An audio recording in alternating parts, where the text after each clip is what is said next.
বাজার করতে কে কে ভালোবাসেন? দেখুন, কত বাজারের সঙ্গে একটি সুন্দর তালও পাওয়া গেছে। বেশ পাকা সুন্দর তাল। আঁচটাকে আস্তে আস্তে করে সরিয়ে নেওয়া হলো।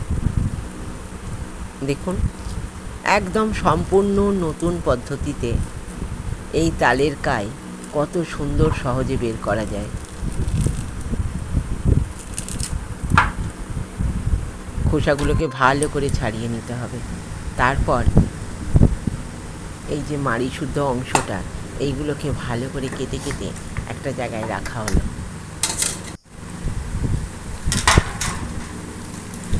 তারপর খুব সুন্দর করে চটকাতে হবে, একদম চটকে নরম করে ফেলতে হবে। দেখুন, ঠিক এইভাবে।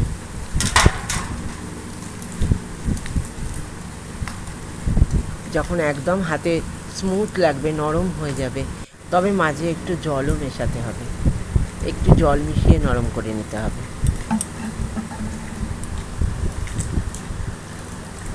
ভালো করে চটকে চটকে যখন নরম হয়ে যাবে, তখন সুন্দর করে একটি মশারির টুকরো ব্যবহার করতে হবে। দেখুন, ঠিক এইভাবে একটা মশারির টুকরা নিয়ে এই নরম করা তালের অংশটা মশারির মধ্যে দেওয়া হলো। তারপর একটু চাপ দিয়ে এই সুন্দর কাইটা বের করে নেওয়া হচ্ছে। বোঝাই যাচ্ছে না যে এর মধ্যে জল মিশিয়ে নরম করে নেওয়া হয়েছে। কি অপূর্ব সোনালি রঙের, খুব সুন্দর। কত সহজে তালের কাই বেরিয়ে গেল। আগে কত রকমভাবে বের করতে হতো।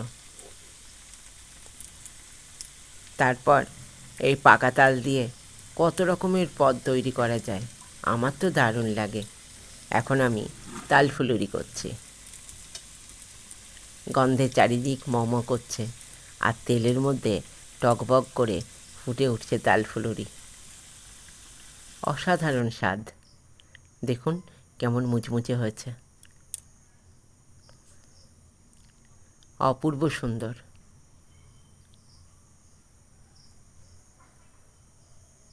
কে কী ভালোবাসেন এই তাল ফুলুরি খেতে? দেখুন, ভেঙে দেখা যাক কতটা মুচমুচে। অসাধারণ হয়েছে। চালের গুঁড়ি, সামান্য ময়দা বা আটা, আর নারকেল, আর কিছুটা মিষ্টি মিশিয়ে নিয়ে ভালো করে মেখে নিয়েই তাল ফুলুরি তৈরি করতে হবে। সকলে ভালো থাকবেন।